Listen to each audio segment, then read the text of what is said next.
Être monolingue, c'est comme habiter une maison qui n'a pas de fenêtre.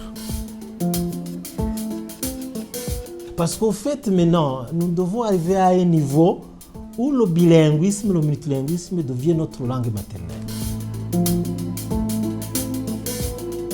The more languages you know, the better the opportunities that you will have.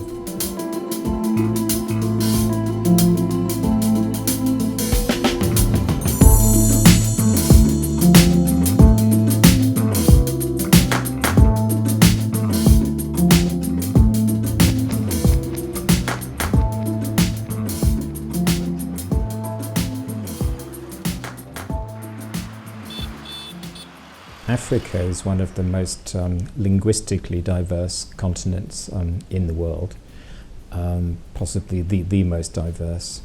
And Rwanda is no exception to that multilingual nature. It's a tremendous asset to the country.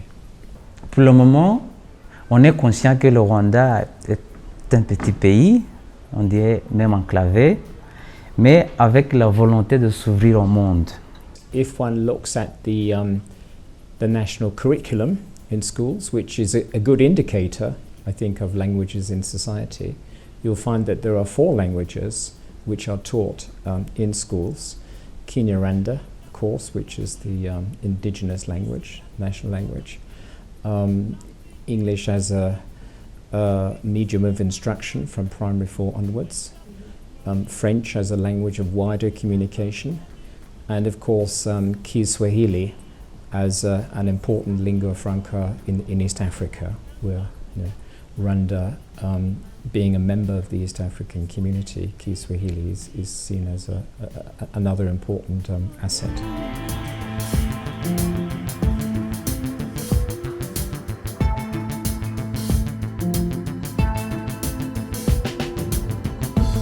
Wake up, good morning. This is La langue d'enseignement était principalement le français, avec le Kinyarwanda évidemment, mais l'enseignement était dominé par le français. En même temps, comme langue d'enseignement et comme langue enseignée. Mais depuis 90 ou 94, après le génocide, le Rwanda a dû remanier sa politique linguistique pour accommoder toute la population du pays.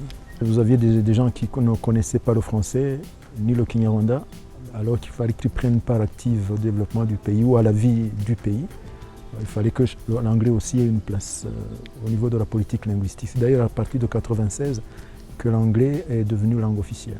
Avant, on disait que ce sont des langues qui nous étaient imposées. Mais maintenant, ce ne sont pas des langues qui nous ont été imposées, c'est notre choix.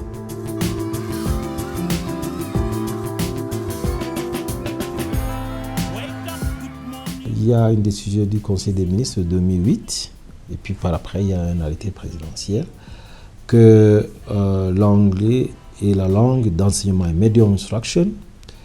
Ça veut dire qu'après la 3e primaire, second degré du primaire, la langue d'enseignement maintenant devient l'anglais jusqu'à l'université. En général, on voit que la politique n'est pas mauvaise. Je crois qu'il y avait cette ouverture au monde anglophone et l'anglais qui devient de plus en plus influent comme langue de business.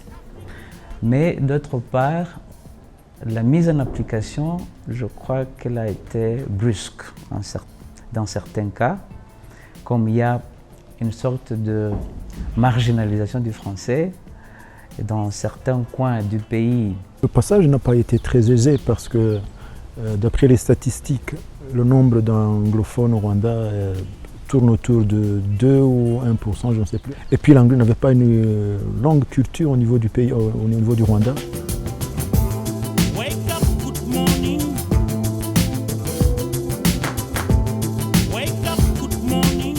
Les enseignants des écoles publiques ne connaissent pas l'anglais. Et alors les enfants ne réussissent plus. Ils échouent. Ça a été, je dirais, vraiment une catastrophe. On a demandé du jour au lendemain d'enseigner en anglais sans former les enseignants, alors qu'eux, ils ont tout appris en français. Quelques-uns, donc, ils traduisent Ils ne peuvent pas donc expliquer ce qu'ils enseignent en anglais. Donc, ils parlent anglais et ils expliquent en Kinyarwanda.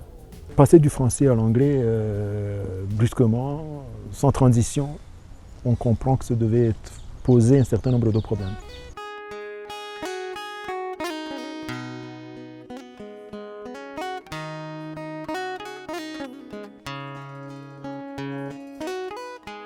Alors maintenant, à partir de l'année prochaine, 2016, parce qu'en fait, on a fait la révision des programmes, de tous les programmes par le Rwanda Education Board.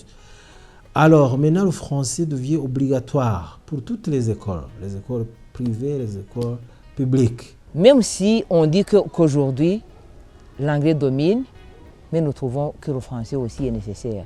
En fait, je ne pense pas que ce soit une réintroduction parce que le français était enseigné, mais il n'y avait pas de mécanisme de renforcement. La décision vient renforcer parce que le français était enseigné, je pense, à raison de 2 heures par semaine. Il ne faisait pas partie de matière d'examen, cela faisait que les élèves ou les étudiants le négligeaient. Mais cette mesure doit insister sur le renforcement de l'enseignement du français. En tout cas, à Boutaré, je sens que la francophonie est ancrée. Quand on discute avec les intellectuels, les enseignants, les chercheurs ici à Boutaré, on parle en français. D'accord ? Ce sont des gens qui utilisent la langue de Molière, comme ils aiment le dire. Donc c'est une langue qui a une histoire avec les Rwandais. Et les Rwandais ont une attitude positive, parce que ça c'est important. Ils ont une attitude positive envers le français. Donc ça veut dire que c'est une langue qu'ils vont protéger parce que c'est leur langue. And I think there's enough room and space for those various languages to coexist and to nurture each other in terms of borrowing and development.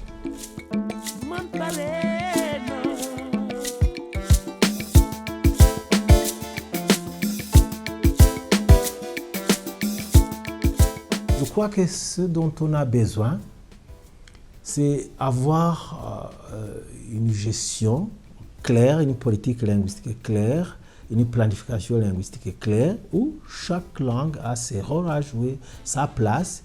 Ça veut dire qu'il y aura des mesures qui doivent accompagner cette politique linguistique.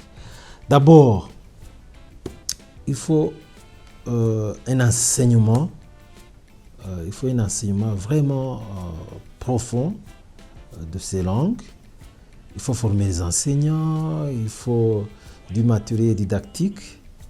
Par exemple, quand on enseigne le français ou l'anglais, il faut des laboratoires de langue, il faut de bons enseignants pour éviter, n'est-ce pas, les interférences de linguistique, beaucoup de kinyarwandisme dans cette langue-là. Il faut qu'on ait un programme d'immersion linguistique. I guess one of the limits would be the relatively short time before the transition, the switch happens between Kinyarwanda and English. You know, most of the international research and best practice is fairly consistent on this, that the longer you teach and learn in the mother tongue, generally the better the educational outcomes. And so I think, you know, to give learners a better chance of making that transition from the local language to European language, if learning can be prolonged in the mother tongue for a longer period, say for 6 or 8 years, rather than simply 3 or 4, I think that could strengthen, you know, the teaching and learning process.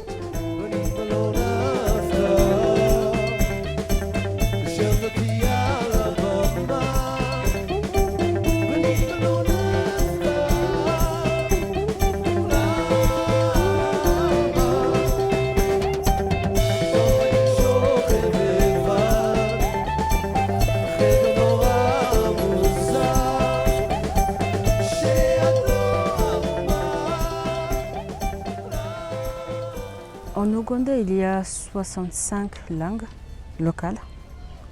Donc, parmi ces 65 langues locales, il y a 7 langues appelées area languages. Ce sont des langues qui ont développé l'orthographe et on peut enseigner avec ces langues. Actuellement, ce sont les langues privilégiées par la Constitution ougandaise de 1995, amendée, je pense, en 2005, qui met l'accent sur l'apprentissage primaire en langue locale. Mais quand je dis primaire, c'est-à-dire à partir de première jusqu'en troisième école primaire.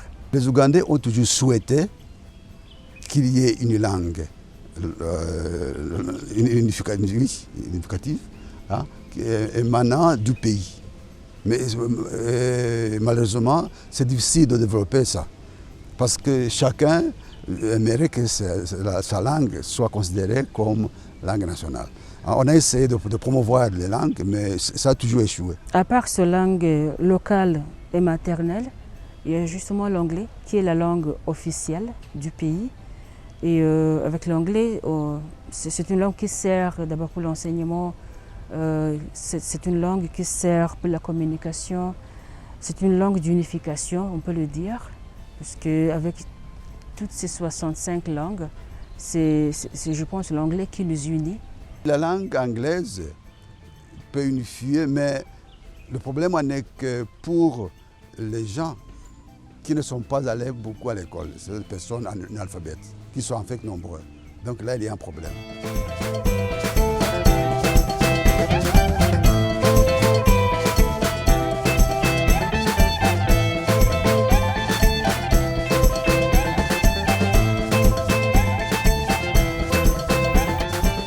Et la question du plurilinguisme en Ouganda pose beaucoup de questions toujours. Hein? On sait bien qu'au Rwanda, on a le Swahili, le français, l'anglais, le Kinyarwanda, ce qui n'est pas le cas ici. Parce qu'ici en Ouganda, la communication partout, vous verrez ça, que c'est l'anglais. L'anglais, l'anglais, l'anglais. Plus les langues locales, surtout le Luganda, on parle ici. Hein? Même nous, avec le français, on ne pratique guère le français. We have not yet begun teaching any other language apart from Luganda and English. Why? Because we don't have a French teacher and it's not part of our curriculum, so we have not yet introduced it, but we would like it to come. If as all we see the goals, the benefit of it.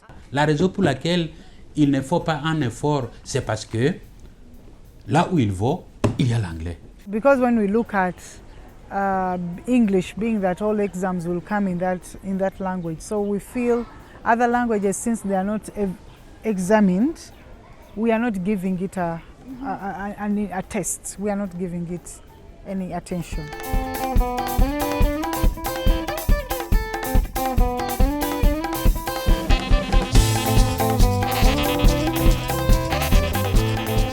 Aujourd'hui, l'université, l'Ouganda ne veut pas s'enfermer sur soi-même. Il y a vraiment une ouverture avec l'apprentissage et la connaissance de langue française. Moi, j'apprends cette langue parce que dans l'avenir, je peux avoir la chance de travailler avec cette langue. Nous avons les secrétaires, nous avons les étudiants qui font l'hôtellerie, nous avons les étudiants qui sont scientifiques, qui font l'ingénierie. Ils apprennent sur le français. Nous devons apprendre une langue de travail. Et surtout que nous avons nos voisins, les pays francophones, hein, le Congo, le Rwanda. En fait, on leur donne l'exemple du Rwanda, où le plurilinguisme est beaucoup encouragé.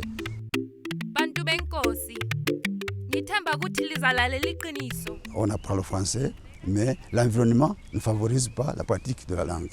Oui, on parle le français à l'école, mais après, on ne pratique pas. Le Kiswahili, c'est pareil. On ne pratique pas beaucoup le Kiswahili. D'abord, les Ougandais associent cette langue avec la brutalité de l'armée à l'époque. À l'époque de Idi Amin, je pense, les militaires qui menaçaient les gens.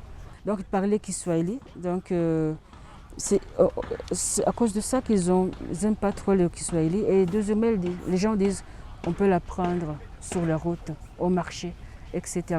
Et troisièmement, où est-ce que ça nous emmène? C'est toujours ça.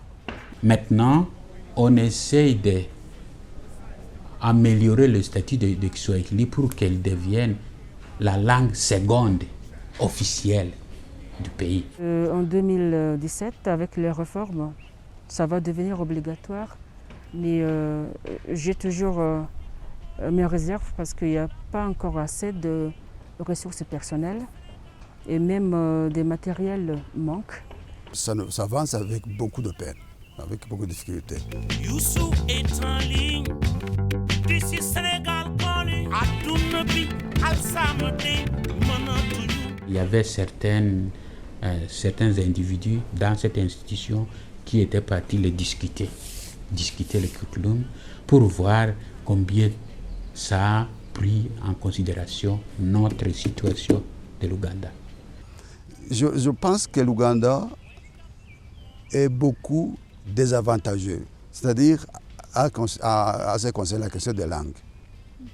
Alors que dans les pays voisins, le Kenya, la Tanzanie, le Rwanda, oui, même le Congo, la population s'exprime en plusieurs langues, même si les langues ne sont pas bien maîtrisées. Vous voyez que par exemple le Burundi a le français comme langue seconde et l'Ouganda a le français comme langue étrangère. Justement, on ne peut pas avoir le même nombre de périodes pour enseigner le français en Ouganda qu'au Burundi. Parce que là, pour eux, c'est une langue seconde. Chez nous, c'est la langue étrangère. Si nous voulons, par exemple, dire nous voulons équilibrer les choses, ça devient difficile là. Pour nous, les secondaires, c'est 6 ans. Pour eux, c'est 4 ans. Alors, comment est-ce que nous allons unifier ça? Ou bien dire que harmonisons toutes choses. Est-ce que ça sera possible?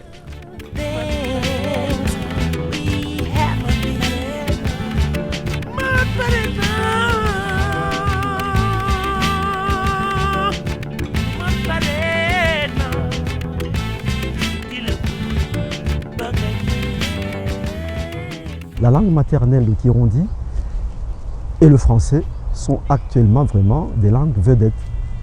Et pour plusieurs intérêts d'ailleurs. Le Kirundi pour la culture, la sauvegarde de la culture, la cohésion nationale, et le français pour l'ouverture à la grande famille francophone de laquelle nous avons beaucoup d'avantages à sauvegarder, à pérenniser.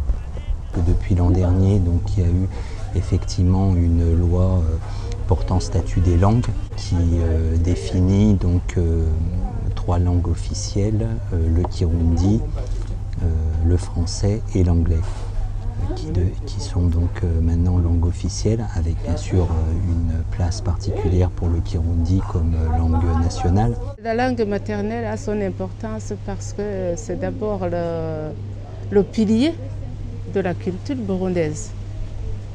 Donc elle doit garder son importance. C'est pour cela qu'on garde même l'enseignement du Kirundi jusqu'à la fin des humanités.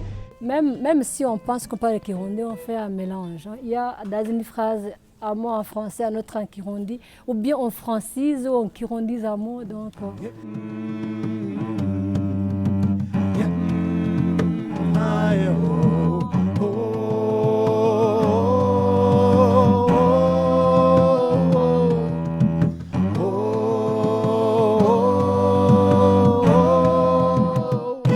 Notre pays est sur 2 positions.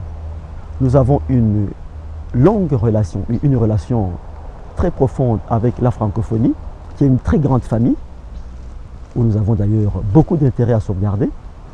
Et récemment, la relation avec la communauté africaine a apporté d'autres paramètres qu'il faudra intégrer.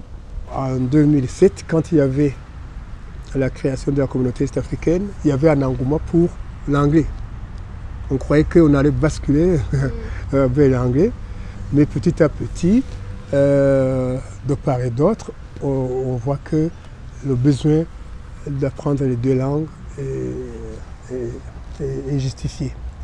Des pays aussi anglophones qui avaient exigé que le Burundi bascule vers l'anglais, maintenant ils reviennent au réalisme politique et on voit que, par exemple, le sommet de Kampala qui a recommandé le français comme langue de travail.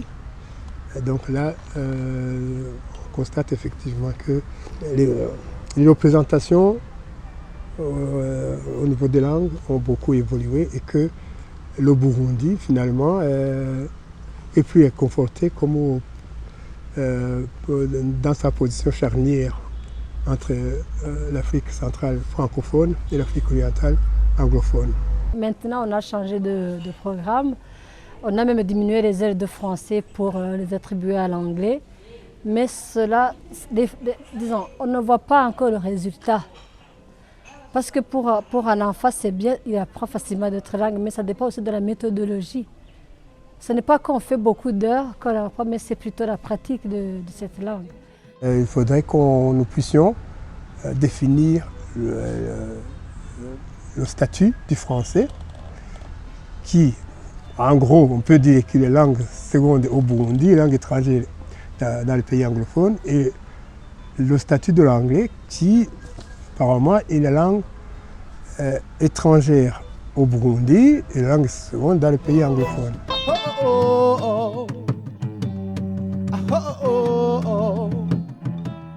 Au Burundi, si nous commençons par le primaire, les enseignements sont donnés en langue maternelle, le kirundi, dès la première année jusqu'en 4e année.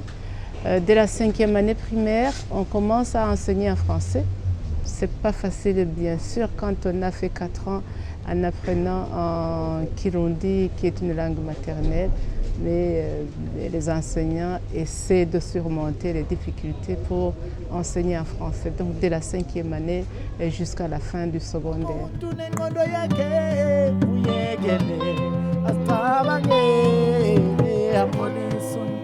Là, on a fait passer un test donc auprès de 1400 instituteurs du pays et on est arrivé globalement à un niveau A2 de maîtrise du français, ce qui effectivement clairement est insuffisant puisque c'est le niveau qui devrait être atteint par les élèves, donc c'est difficile.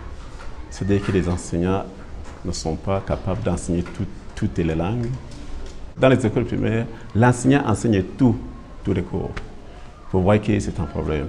Les enseignants ont besoin de formations peut-être chaque à la fin de l'année pour qu'ils puissent mieux donner toutes les cours. Que ce soit pour le kirundi, le français, l'anglais, etc., on doit passer par là. Des gens bien formés et puis des outils suffisants. Voilà.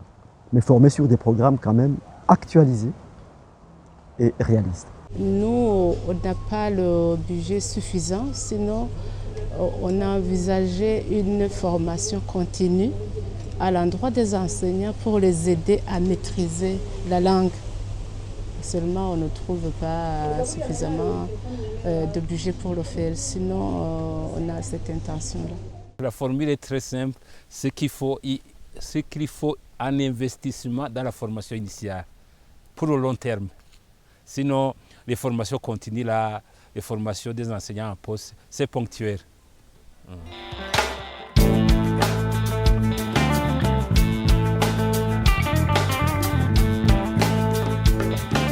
Puisque, logiquement, un étudiant burundais est appelé à aller évoluer, étudier et travailler dans les autres pays non francophones. Donc c'est dans ce sens où une politique linguistique s'impose pour justement préparer les citoyens ou le citoyen est-africain à pouvoir circuler librement, à pouvoir s'épanouir et à éviter que la langue ne soit un obstacle pour lui, pour pouvoir évoluer dans les pays anglophones et francophones. D'où un travail actuellement sur une refonte des curricula de l'école fondamentale et travail donc de production de manuels. C'est vrai qu'une politique linguistique commune permettrait effectivement de promouvoir une intégration réussie sur le plan linguistique, parce que j'ai l'impression que quand on parlait d'intégration régionale, on insistait sur l'aspect juridique, économique, politique, alors que l'aspect culturel et éducatif est aussi indispensable. Cette politique commune, en fait, est un préalable à l'intégration régional, au niveau éducatif. Dans l'harmonisation des curricula, on a déjà un cadre logique qui trace comment on va poursuivre l'harmonisation. Et nous étions à un stade d'entrée dans les curricula. Donc chaque pays s'assoit pour voir comment ces programmes pourraient être harmonisés aux autres programmes des 4 pays. Et cette année, il était prévu des séances pays par pays qui n'ont pas été réalisées, je ne sais pas pour quelles raisons, mais nous attendons toujours des invitations pour que chaque pays s'assoie pour ses propres programmes. Je veux dire que nous devons avoir des programmes conçus en nous référant au contexte sous-régional, régional, etc. Nous devons avoir des gens, nous devons former des gens, pas seulement pour le Burundi, mais des gens qui peuvent entrer en compétition avec d'autres citoyens, d'autres nations, d'autres pays, etc.